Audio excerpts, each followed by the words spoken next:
Hello, it is Monday. We are live. My name is Anthony Best. You probably know that if you were tuning in this stream. I am a guitar player who plays only here in this room, in this home. I am the quintessential bedroom guitar player. I have a bunch of cool gear. At least I think I have a bunch of cool gear, and I like to show it off on this channel. If you are watching this on YouTube in a restream or something else, smash the subscribe button down below so you are notified when I go live. I try to go live Monday, Wednesdays, Fridays. I've been skipping a day here and there.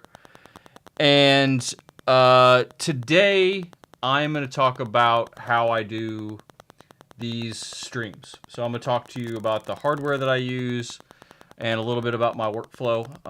It's not even really going to be that guitar oriented, but it will have guitar information because that's how I go about streaming. So things like you'll see my Omega Obsidian behind me here, and how do I get the sound of that amp into this live stream? So let's start off with some basics. And I already saw I had a comment come in from my friend Dallas who says, "Word, this is going to be great." Dallas is he's the one who gave me the idea to do this topic as a stream. So this is what we're doing. And also my buddy Mike Hoover says, "Hey bud, I hope you are well." So what you just saw come up on the screen is part of my streaming workflow process. So before we get into the hardware that makes all of this possible and how I do all the routing, the software that I use to do this is a software called Ecamm, E-C-A-M-M. It is a monthly service fee. I bought a legacy edition and needed to upgrade, so I pay something like $10 a month or whatever for the software that I use to stream this. Now, I'm going to attempt to kind of give you a preview of this, but this is where I expect a lot of technical difficulties today as we go through this, because in my real life, when I'm not doing this, I actually do software presentations, and I'm a software architect in a pre-sales fashion. I do software demos for a living to make this really super simple. So I know that if I'm about to unveil the curtain and show you how I do things, everything will go wrong today as I try to show you different things. That's how this works exactly. So they're saying, hey, there's something making a ticking sound in the background and it sounds electrical in my stream today. So this does go back to what we were talking about before. Now, one of the ticking sounds you may be hearing are the comments coming in across what I'm doing. Let me also turn off the guitar mic.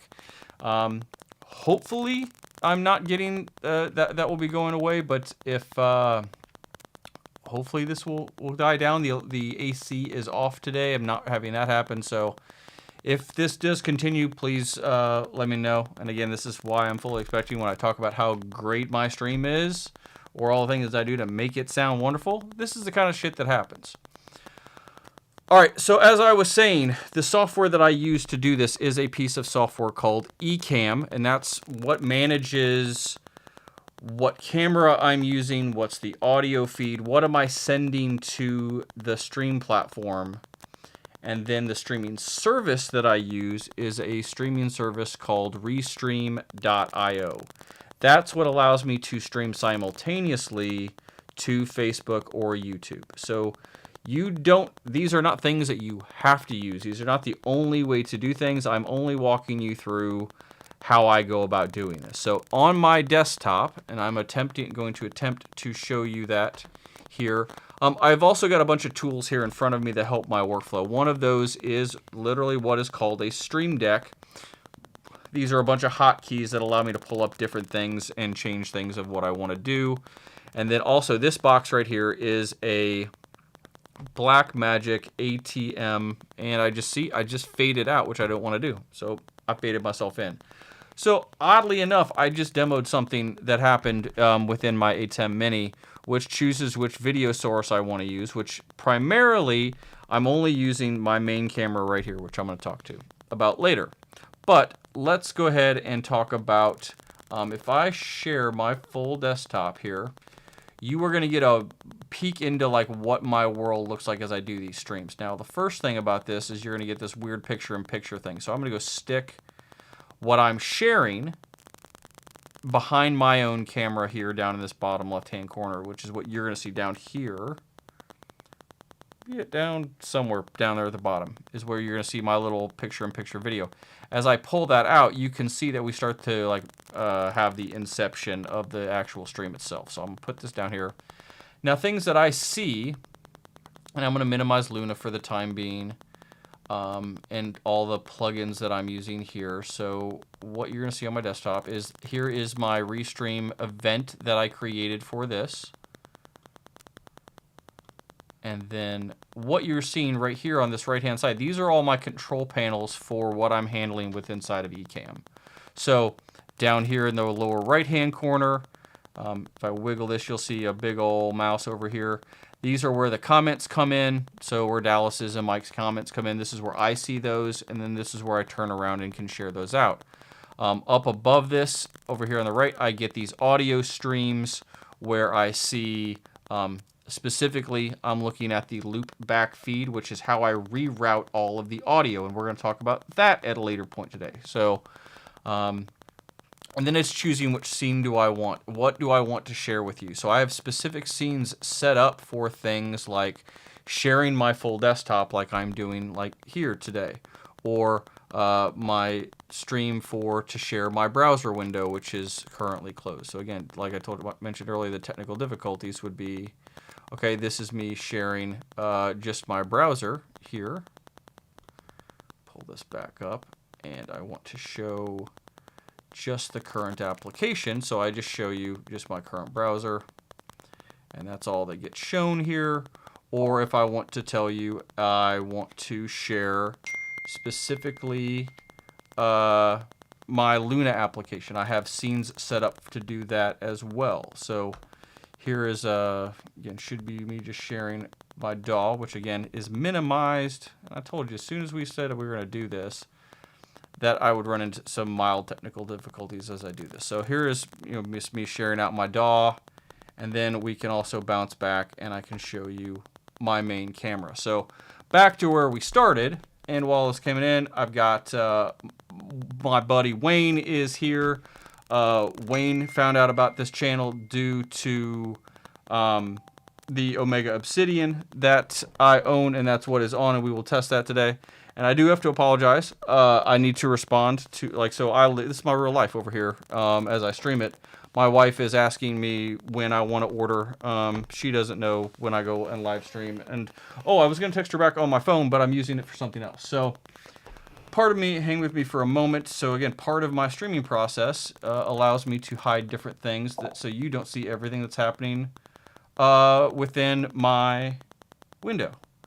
And hey, my buddy Dylan just showed up. Dylan has always done, he's sent me photos, or if I've ever taken a cool photo, within 5 minutes, this dude can just take it and make it look awesome. So he is a super pro at this. So when Dylan tells me that my camera and lighting looks good, Dylan knows what this whole setup used to look like and how terrible these streams were. So I take this as a pretty big compliment.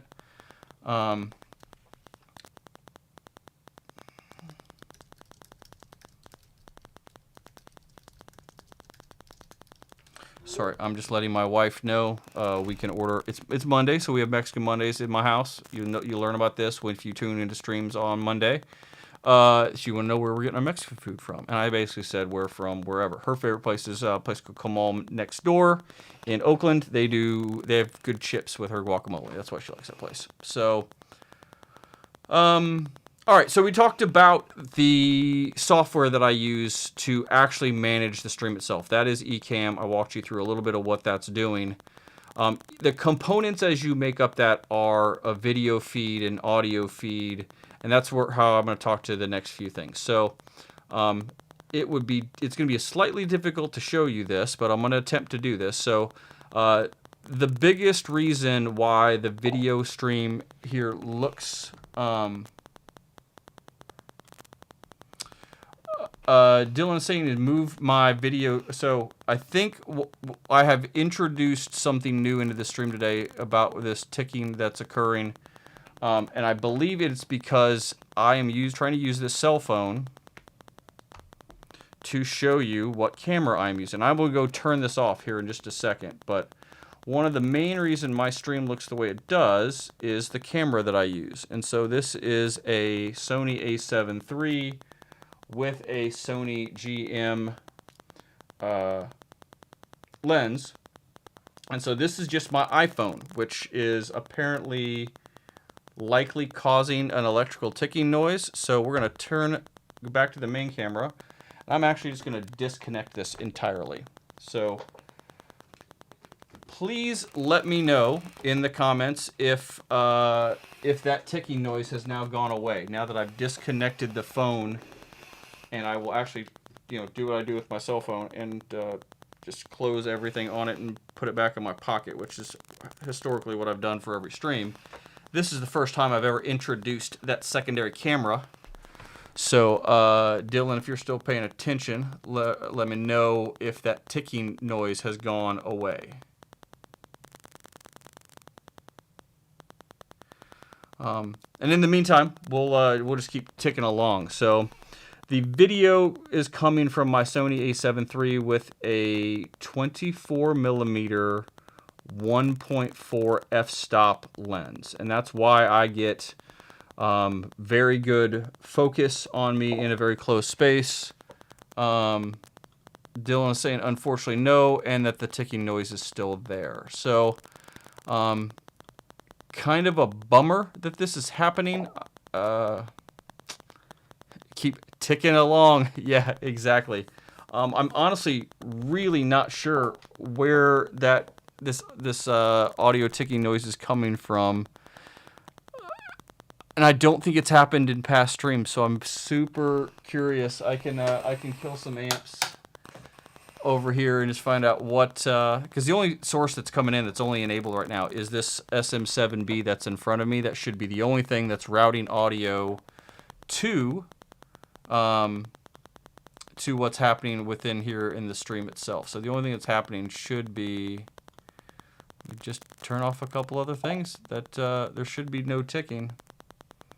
So Dallas says, we know it's not the house ground. And Dallas knows this because Dallas came over and helped me test a few things. And because these are things that I don't know anything about, Dallas told me that obviously that things in my studio literally were not grounded. And I had to have an electrician come out and this whole studio, this whole office was rewired. So Mike's saying, hey, I've never heard this before. It almost sounds like dirty power. I know for a fact that this is not dirty power because the entire room was rewired and this room is totally on its own circuit. So this, like, again, this happens every time as you think you're going to go show off something, and this is the kind of thing that will go wrong as far as this ticking noise is concerned. So one of the things I can do is so I'm going to kill the actual vocal mic and let me know if this ticking noise is still here. And so these are the types of problems you are going to find as you set up to do these live streams are what's making a weird noise? Why isn't XYZ sound being routed correctly? Like, live streams are just problems from a technical difficulty perspective. So I'm going to go on silent real quick.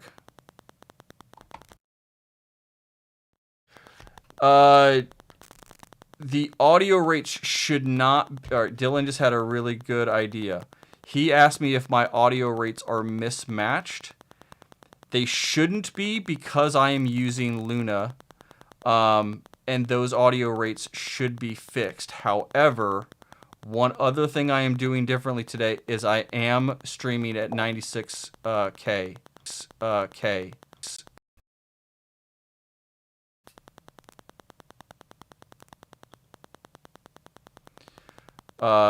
Gone when turned off, and it sounded like... So it's possible that when I killed the room mic that was also where some of the audio interference is possibly coming from, where the ticking sound was coming from. So I just switched back to running this at 48K, which could be what the streaming software is set up to transfer my audio at. That's kind of my last guess on where that ticking sound is coming from using, if I'm only transferring over, again, my SM7B here. And that's why usually I would say my audio quality is very good. This SM7B does a great job of acting as a room microphone. It's the... yes, the phantom power is on. It is required for the cloud lifter that I am using with my SM7B. So that is indeed what's occurring. Again, I'm not used to it having some kind of ticking noise. And on that note, unless that it's so bad and so distracting, because again, it's not something that I am hearing or monitoring in the room. If it's that distracting, Dylan's got an ear thing that's going on, and so he's saying he's used to hearing noises, but it shouldn't be what's happening. I am torn between just keep moving. Dallas saying it's not bad. All right, we're going to press on with this, and I'm going to do some more testing. And this is some of the advice that I can give to you is that when you set up and if you're going to start doing these live streams, you're going to run into issues, and it's really good to work with people to tell you, hey, this is what's happening, and to kind of go and sort these things out. So again, after this stream is done, I'm likely going to... am I using a power conditioner? Yes, I've got a Furman Plus C running on this, and as well as I am using a CyberPower. What else am I using? Actually, let me just move that mic back just a little bit. It's possible that I'm actually clipping the interface here. Is this, obviously the volume should be significantly lower here. So it's saying, hey, the audio is... we're just going to keep moving with this ticking problem. I will definitely sort this out and make sure that this hopefully doesn't happen in further streams, and figure kind of just where these noises are going. I give literally no idea. This is the first time that this type of scenario has happened. All right, cool. So what we've covered so far is I am using Ecamm as the software which manages the stream, and it's what I use to manage these comments and everything that you see coming in here that I'm putting on my screen. It also manages the overlay down at the bottom, so where you see my logo and my name and an ML Sound Lab logo down in that corner. That's all managed by the stream software and how I set up all that stream. The Ecamm group has a ton of videos that are online. It's super easy to get started on that. Video camera that I'm using a Sony a7 III with a Sony 24mm lens and 24mm lens with a 1.4 f-stop. That is what allows me to have a very fuzzy background if I want to, and keep everything up here right where as I come in and look super close into this camera, it should focus in me, and then everything behind me goes super blurry. Then as I move back, it changes that focus. All the autofocus and things are happening within the camera itself.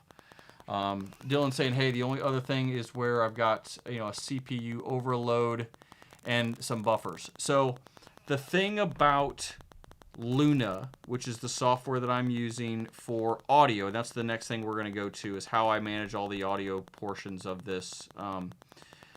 It is software that is native to the hardware I'm using. So over on my right hand side, I am using a Universal Audio Apollo X8. So I'm going to pick up my camera here. We're going to move this around, and I'm going to give you, I don't want you to look at me. That's not what I want you to do. We're going to look at my slightly messy desk here, and we're going to look at my Apollo X8.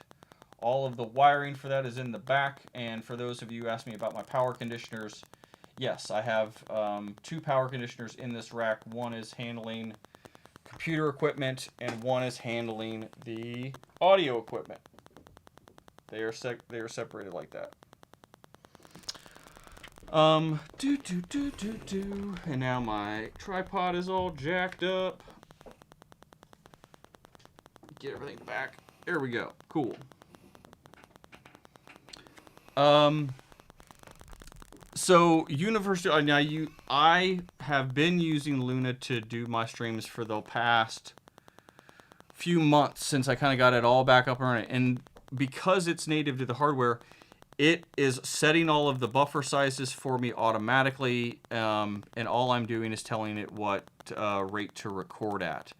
Now, I think that along with those rates, which I was at 96, I'm now down to 48. Those are all handled, and they should match everything across the board. Now, where those things don't match up is if I use the wrong bit rate for an impulse response in my impulse response loader. That's where we kind of see some additional mismatches happen. You can use any DAW that you like. You can use Luna. You can use Logic Audio. You could use Studio One. Any of them that you want, and what you're trying to do are take those outputs, and then I am using a piece of software called Loopback. So if I go and I show this and I pick a different application, I may have to switch to this. Yes, so here is my Loopback piece of software. And so what I am doing in this case is I have various applications or inputs and outputs that I route to this virtual Loopback device. Outputs 21 and 22 are two of my virtual outputs. Now, how you route these things are going to be very specific to how you do everything else. So I have designated virtual out 3 and virtual out 4 to be what I route all of my audio to. So channel 1 here is my vocal channel for my SM7B. You'll see everything coming in right here. And if I move this over, yep, you can see where the things are going up and down. That's my voice channel. And so I'm recording this, and by recording it, it actually means I am routing this to the Ecamm bus. And you can see that's where all of these routes go, aside from my final output is to virtual out 3 and 4, and that's what I send to Loopback Audio. So that's how I'm managing each of these individual streams. And so if there is something that I need to monitor as well as send to you, I don't need to hear my own voice. And that's one of the reasons I can't hear this clipping sound. I am not monitoring my vocal output at all. So what I'm only hearing myself talk in the room, but there may be something that I need to monitor. So for an example, if I want to play guitar into this load box over here, which is again going to not plugged into a cab, it's super silent. If I need to hear this, I also need to monitor this. So if we look over here at channel 3 where you see XLR mic 4, I have a send that's happening to route this to my monitor so I can hear this. And that's why when I play guitar, I then turn off my own room mic.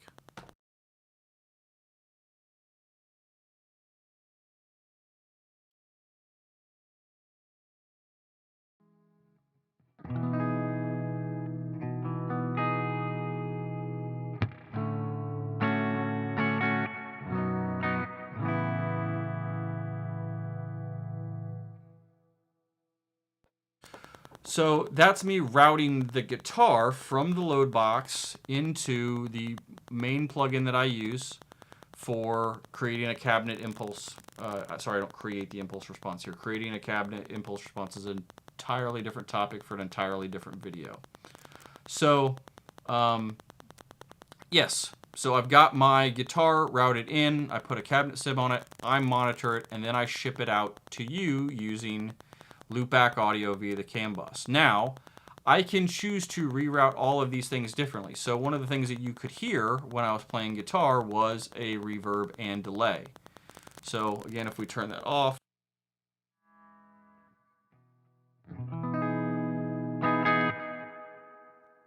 you can hear I have a reverb and delay. Now, if I wanted to turn those off, my actual reverb and delay that are in the loop, I could load different effects for reverb and delay.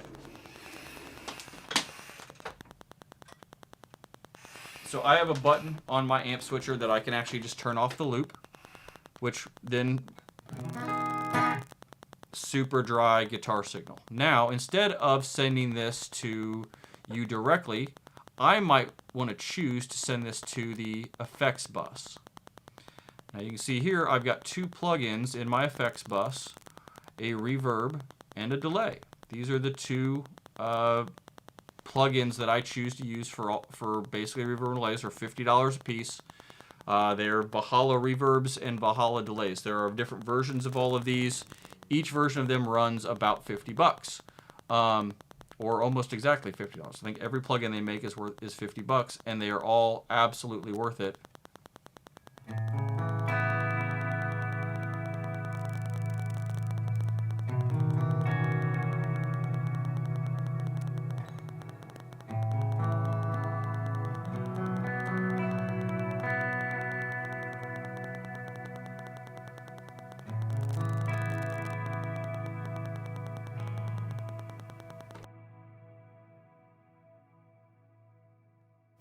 All right, so again, this is how I choose to route the sound. So the question is, do I want to do that?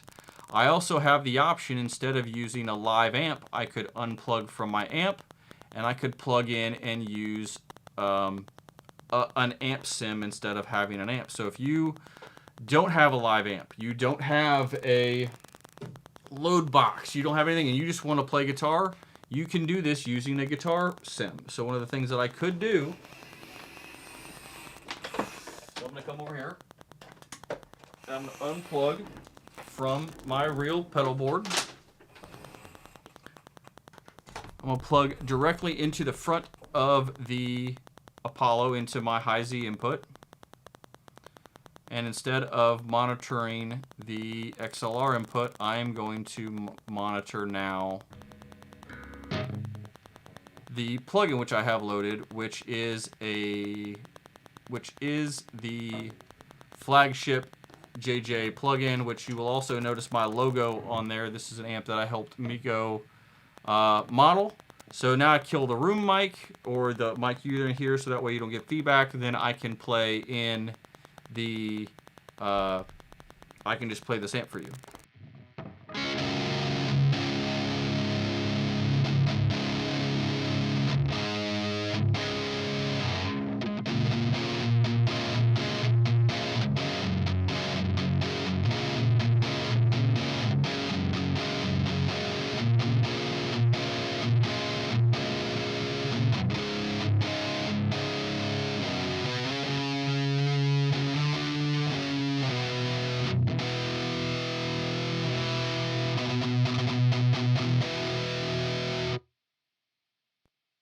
All right.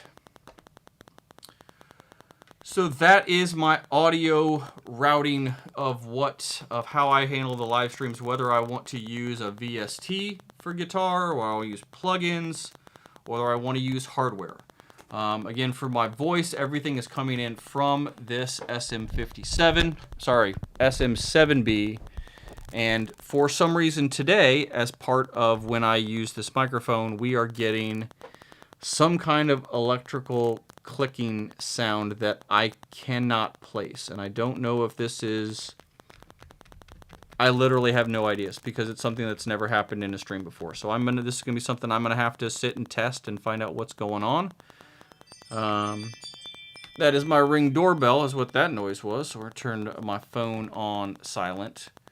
But yes, that's kind of how, or sorry, it's not kind of. That is exactly how I set up my streams.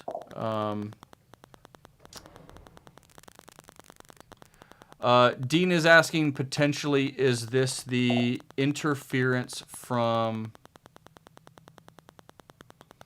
the computer monitor? And Dylan saying the ticking goes away when I kill the mic before playing. So something in this vocal chain itself is causing an interference, whether that's in the line, whether that is, yeah, the interference is coming in with the room mic itself, and I don't know if it's actually in the signal. Is it in the? It's just something I'm gonna have to go back and figure out. And now I'm basically clipping the mic as it sits right in front of my face. So, yeah. So as I move the mic away from the monitor's way over here, what we're saying is the ticking noise is gone now. If it is literally as simple as getting that mic away from one of the monitors and moving around my cloud lifter. Okay, we probably had some kind of... This is so annoying. We probably had... So what it's either... So either Dean was correct that the monitor itself, my computer monitor, or so an actual screen monitor or a speaker monitor was causing that. The only other thing is I also did move my cloud lifter, which potentially was running across a, could have been running across another signal line. So there's going to be some things I need to go test, wiggle some stuff around. But for the time being, Dean wins. Dean wins a guitar. If this was a sponsored video, we could do things like that. So, hey, if anyone is watching, owns a guitar company, wants to do a giveaway where I give Dean a guitar for troubleshooting my live stream issues, super into that kind of scenario. Dean, thank you very much for bearing with that. So, a few of the things that we looked at. So, let's go back to a little bit of the workflow here on the desk, and I think that's really one of the big reasons why I have a lot of success with this stream itself is all in the workflow of this. So things that I have at my desk are I have the Stream Deck, which allows me to change views. So for example, if I want to share my desktop with you, or I want to share my main camera with you, I have the ability to change that with this Stream Deck right here. Now, one of the things I can do, Dean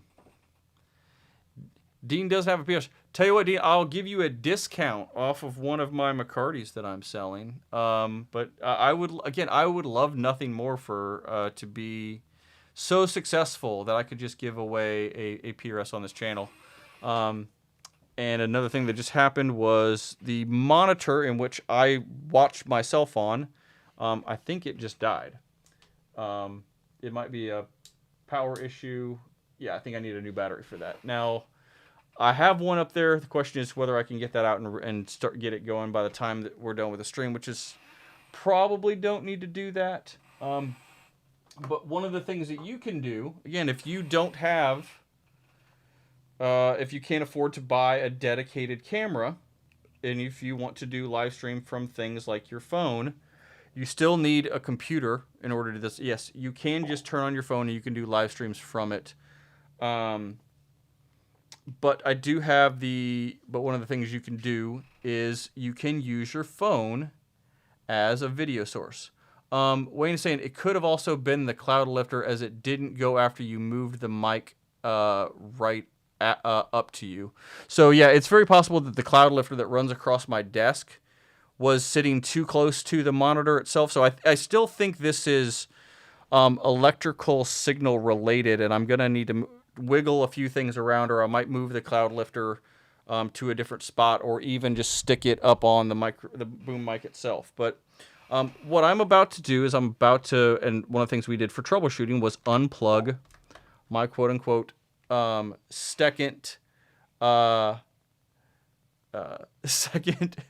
video feed. And Dean said, "Hey, don't steal my thunder." Dean is very proud that he solved this. Okay, and we have a new theme for this video. It is what kind of technical difficulties. So here we go. We're moving this microphone back, and this is back in its initial position where it is very close to both my monitor and my computer monitor is right over here. Other monitor. So, is the ticking back? That's the whole thing. If the ticking is back, then Dean is correct. If the ticking is not back, it's the cloud lifter, and that's and Wayne is correct. So, solve it. Do we have ticking right now? Dean's saying maybe. Dean's like, maybe we have ticking. I don't know. Okay. So, either way, Dean's suggesting that I move the mic is what's got me to move the cloud lifter. And the cloud lifter does appear to be the problem, and which means we have solved a problem, and I'm thankful both to Dean and to Wayne, who suggested it could have been the cloud lifter as well. And that's so the other guy, like this type of interaction is much more why I prefer to do live streams than shooting YouTube videos. I could shoot 3 and 5 minute videos, demo a piece of gear, blah blah blah blah blah, and it's just it's a time suck for no good reason. So doing these live streams and having these interactions. And Dylan is now saying, hey, there's actually a woodpecker under my desk, and he's taking a nap. We have now invented new conspiracy theories in this live stream. It makes me so proud that I could pull in that level of things. So Wayne is saying that we do not have the ticking, but Dino can keep all the credit. So that's what I think we're going to go with. So, all right, if we go back to how I manage these streams, again, you're seeing all these comments that coming in, and the workflow that I have here on my desk is what my hand is over now with this blue screen. This is my MIDI controller. This is what allows me to handle everything from behind me, change which amps I'm using, control various pedals so I can switch between things. Everything that I do in this studio from a music perspective can be modified by some kind of MIDI command. That was the most important thing that I have done in setting up my stream. So for example, my Obsidian, it has a MIDI input, and you can see over there that if we look, sorry, I always turn the wrong way. You see that green light that's on the Obsidian behind me? If I have a controller that sits here on my desk that allows me to change the channel on that, or the reverb and delay that are in there, I can switch which presets are there. So I can go from an ambient clean to like a spring reverb clean. All of that's controllable by a Morningstar MIDI controller. I use the Stream Deck to manage what's in the stream. So for example, I can switch between sharing what's on my desktop to sharing what is available here on this with my camera. Now, this last piece of hardware right here is a video switcher. Now, right now, historically, I have only used my A7 III in order to do this. But I have since introduced, I want to bring into play another camera angle that I can use, and it was suggested to me by a friend of mine that, hey, why don't I just use my iPhone and a program called Filmic Pro to handle a secondary camera view. This works. So, and again, if you do not have if you have a laptop and you think your iPhone is good enough for this, you're going to see a jarring quality of video change between my Sony DSLR camera, which I use for video, and the iPhone. And that is because I get so much more control over my picture in the Sony camera itself. I have watched hours of YouTube videos on how to set up this camera so that the picture profile is correct. I know that I like to shoot at low light. I have a window that sits here in front of me who lights me very well. I close this window, and I have two backlights back there on top of the amp, and in between them is Baby Yoda. So this is how, this is the aesthetic that I'm going for. If I were to switch over, and I'm going to grab a guitar so this does not become the random crotch shot, I now have a secondary camera pointed down here, and I've got a guitar, and so I could switch to this guitar view by having a secondary camera. Now, one of the things you're going to notice about the iPhone camera is, one, the picture quality drastically changes. The lighting profile is different. It does not feel like it's being shot the same. Everything back here where you see my hand, this is all light and grainy, as opposed to look how dark and focused, and that this is the color profile that I want. This is not the, I'm not controlling the color here. If I went into the program, I might get a little more control here, but what I really want is just a second Sony camera. The other thing that you are likely going to notice here is I'm going to kill my room mic and I'm going to play. You are going to see a different lag of the video between what you hear and this based on the program it's using, the iPhone having a little less power in it whatsoever. So I'm going to kill the room mic.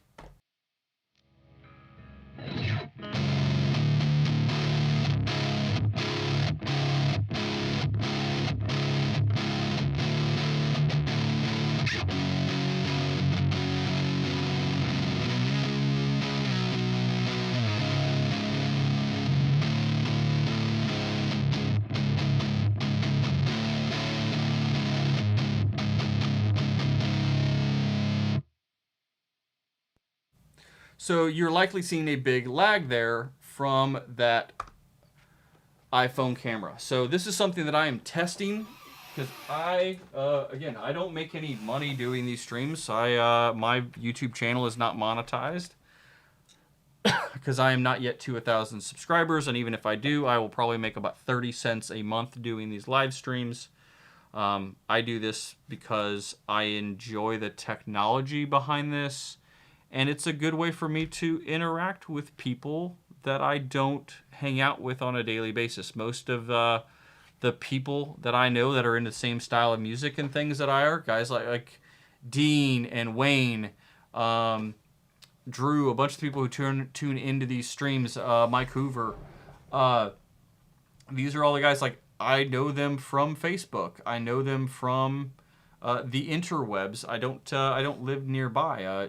Dylan is somewhat local, and we are still needing to figure out a time to hang out. It just hasn't happened yet. Dean says, same reason I'm in an insane mental. There's no money in it, but he loves doing it.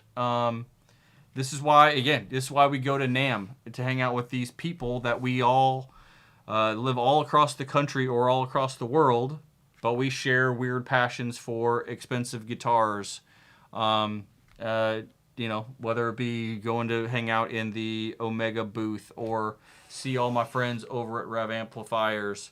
That's why I do these streams. And so that's why it's been a huge growth for me over, those of you who have known me and watched me do this, and Dylan's one of those people, who has seen like the style of videos that I used to put out with, web camera and just try to shoot this stuff. It's a process that you've got to learn, and finding gear that you can afford, and then build from there. So again, you may not be able to afford the Sony A7 III camera or the lens that I'm using, but there's always good deals for cameras out there. Your local Craigslist or Facebook Marketplace, someone is always selling a decent camera. If you have questions about, hey, should I get this versus that, the YouTube is your friend here. It will tell you what's worthwhile. And also, there are lots of videos, things like, is a Sony A7 II still relevant in 2021? Things like that. There are great videos out there for that. Or, hey, I love to talk about this kind of stuff, and I love chatting about it. So feel free to reach out to me on Facebook or leave me a comment down below in fucking YouTube. Yeah, down below, leave me a YouTube. Or I need to get one of the things I need to do for my live stream up here is I saw Ryan Bruce doing it today. I need to do an Instagram thing where I put up I'm Anthony Best Music on Instagram. Like, come find me, come ask me questions. I didn't play a lot of guitar today. I didn't intend to play a lot of guitar today, but I hope this has been helpful for you to see what my workflow is in order to do this stuff. If you liked this style of video, I am happy to do more of these around what is my, one of the next videos I will do will be what's my workflow, what other, you saw a minor glimpse of how I set up and use VST plugins and effects chains and things like that. I have an entire process for how I set those up, specifically in the context of doing a live stream or just playing here at home. Again, I'm not producing the next great rock album over here. I play guitar for fun, so I'd be happy to walk through a lot of that kind of stuff. Now, for those of you who have tuned in, Dean's asked me a question. He says, I'm only using one PC. Correct. I use an iMac Pro. So if I were just kind of give you, if I go and move this out here, everything is run into a single computer. I use a couple different screens for monitoring, but this is what I'm looking at here. So obviously I'm here now because you now have my light window. All of my color profiles change. You'll learn this when you start to shoot video. Is you move things around, you change the light sources, all of your colors change, things like this. But I am working off my iMac Pro. My keyboard and mouse lives down here, and then all of my hardware stuff is in front of me. And over here to my right, where I'm waving this hand way over here, my audio face interface sits here. And then I keep a 7-inch video monitor right next to where my camera is, and the reason for that is so I remember to look at you on the camera, and not over here at my computer screen. So if you've watched my streams as of late, I'm really focusing on making sure I talk to the camera and not to the screen where I see myself. So yes, I am controlling all of this using one computer. All of the comments and everything flow into Ecamm, so I can manage that, and I have then control multiple video sources using the Blackmagic Design ATEM switcher. So these are all things that I have learned from watching YouTube, talking to other content creators, people like John Brown a long time ago when I used to talk with him on a regular basis, were super influential in how I set up doing my live stream. I'm not name dropping because these are my friends. These are just people that I have looked to for answers on this. Ryan Bruce has always been kind to give me an answer. I've asked him how he's managed different things. There's a ton of content creators that are coming up right now, and I think that some are doing really great work. I've been slow growing on this, and I think some of that's just with my level of effort and involvement and how much time I've wanted to put in this. But I'm super proud of the quality of the streams, or if I'm going to release a video, that the quality that I do, I'm fairly proud of these days. So that's just kind of what I'm focused on. That's what I'm thinking about. Like I said, in an upcoming stream, I will talk about how I handle the plugins. But for those of you, all 9 of you who are currently tuned in, I will give you a sneak preview of what, if everything shows up in time, Wednesday's live stream will be one for the ages, because I will be comparing 2 amps that I get asked about all the time. I am going to, let's see, how do I want to reveal this? Let me pull up something here real quick and see if I can get to a quick picture of something that I know is out here. And I was sent a photo of something that is in the mail, and why I say if everything arrives on time, I've got to dig up a photo of,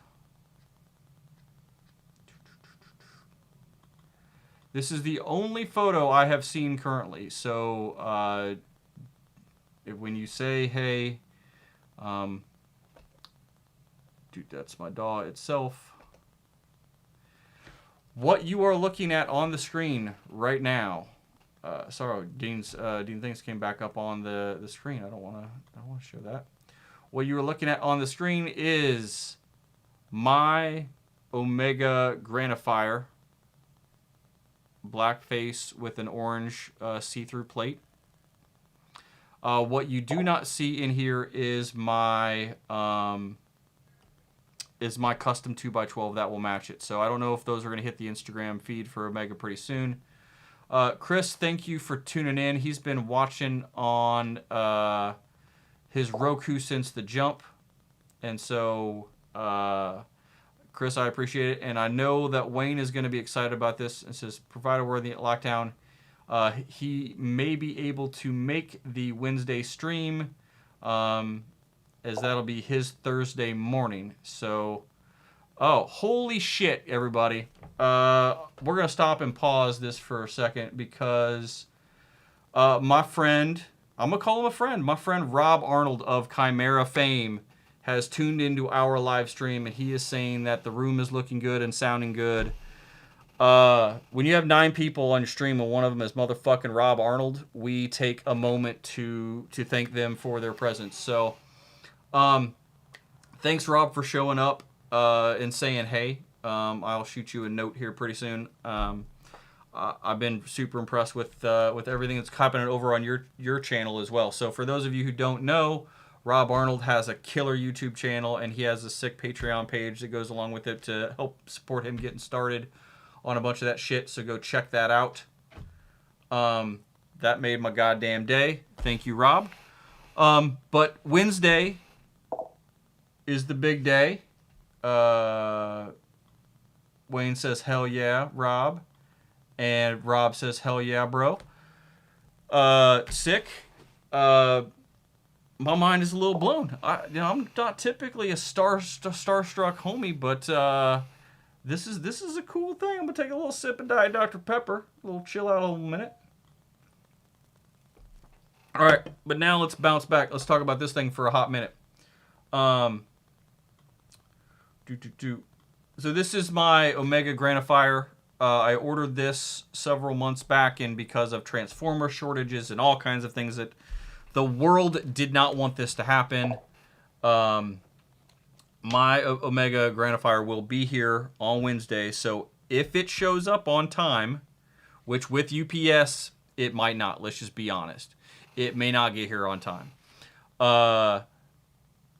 I will have the Granifier in the studio to do a side-by-side comparison with the Omega Obsidian. So I'm not sure if Omega Amps wants me to be the guy who's going to compare both of these amps.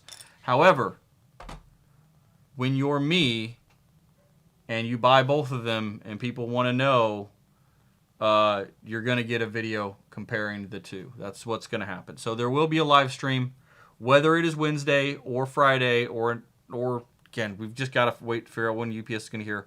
I will be shooting out those 2 amps side by side. And I'm going to give you my downright honest opinion on both of them. And then at some point, once I have once I have that amp hooked up, and I've also got the Rev here. And I know a lot of people want me to go take the Rev amp head to head against the Obsidian. I'm not sure that these are fair comparisons to make. I don't know that you care whether they're fair comparisons or not. So, yeah, we're going to shoot some amps out, and I'm in the process of scaling back on guitars, because in theory I got new guitars showing up if those things ever get figured out getting built. And it's now rough. It's 6:10ish. We've been going almost an hour. I'm just going to do some chugs since I have the Obsidian plugged in. I think I'm just going to do some guitar chugging. And then we're going to fucking get the F out of here. So I appreciate everybody who's tuned in. If I bounce back over, I have the 7 people who are currently watching. And one of those was motherfucking Rob Arnold, making my motherfucking day. I mean, I probably shouldn't cuss so much. I don't know if that gets me demonetized or whatever, but I don't really care. I should care, but I don't. All right. We are going to go back to Where are we going? We're going back to the monitor out there. Nope. I want to go eCam bus. Sorry, got to reroute some things.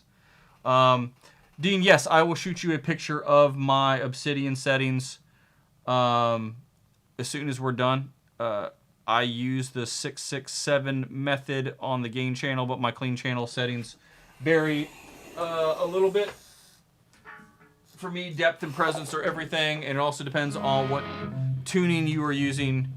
This is a PRS Modern Eagle 2 in C# standard, and I do not like running a boost. So we're going to chug it out, and then I will send Dean a picture of my settings. Dean says 6L6 tubes. No, I use KT66s.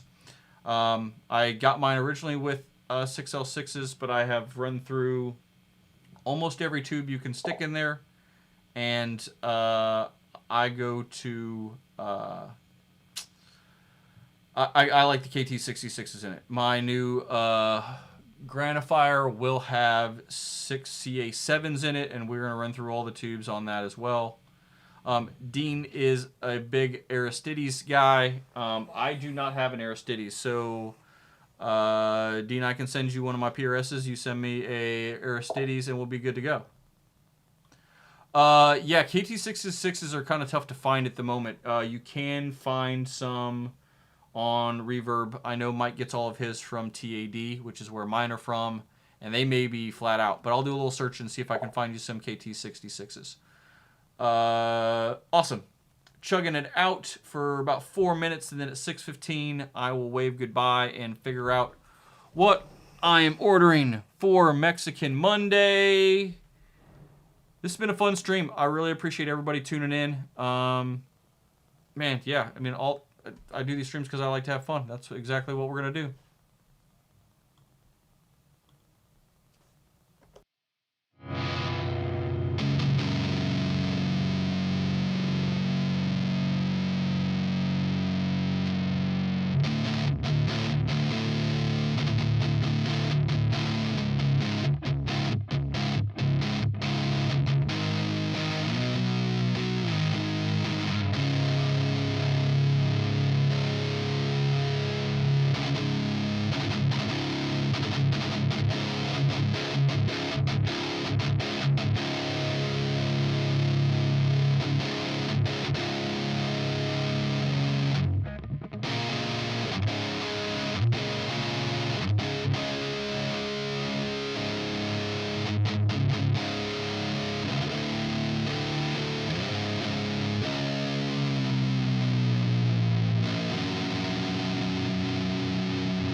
I just realized I wasn't plugged into the Obsidian at all. We were still running off of that VST plugin. I was all like, why doesn't this sound like my Omega? Like, this doesn't sound right. Didn't sound bad, just didn't sound right.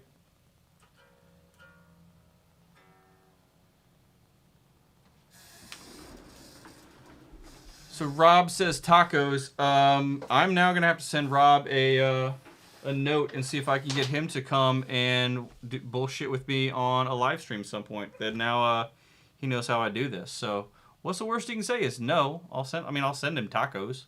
We can do a Mexican Mondays chat. I will send Rob Arnold tacos if he will come and hang out on my stream with me. That seems totally fair to me. But hey, what do I know? All right.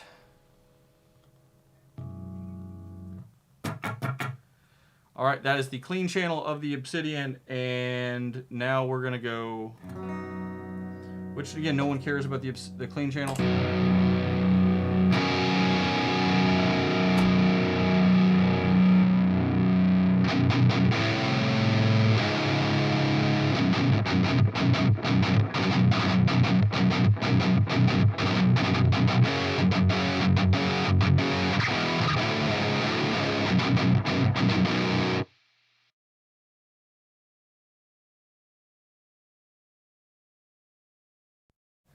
It's official. Rob Arnold's coming on the channel, but it's going to cost me tacos.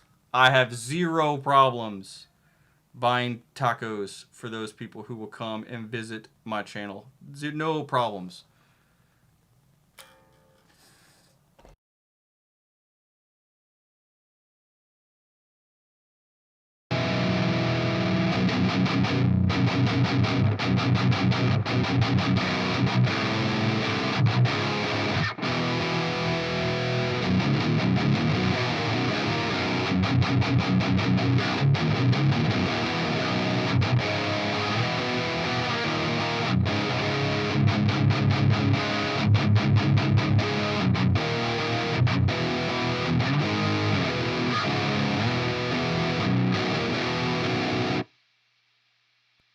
Oh man, I am apparently a little out of practice with my drop B riffs.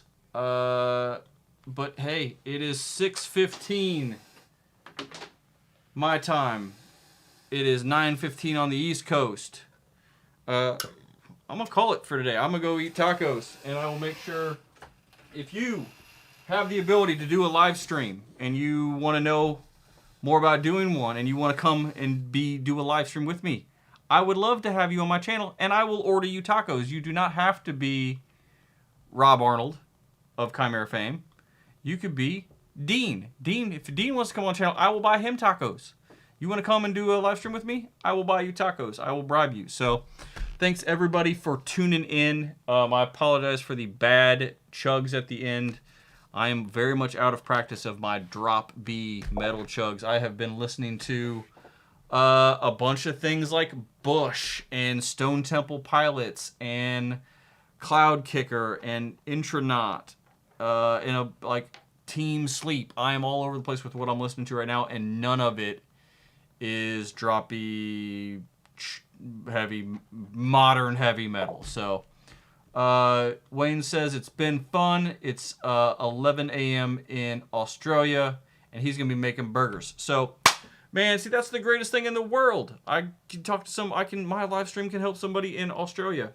It's huge. So, all right, everybody, happy Monday. I will see you on Wednesday for hopefully a very, very cool amp shootout. So, thanks for tuning in. I will see you all on Wednesday. Later.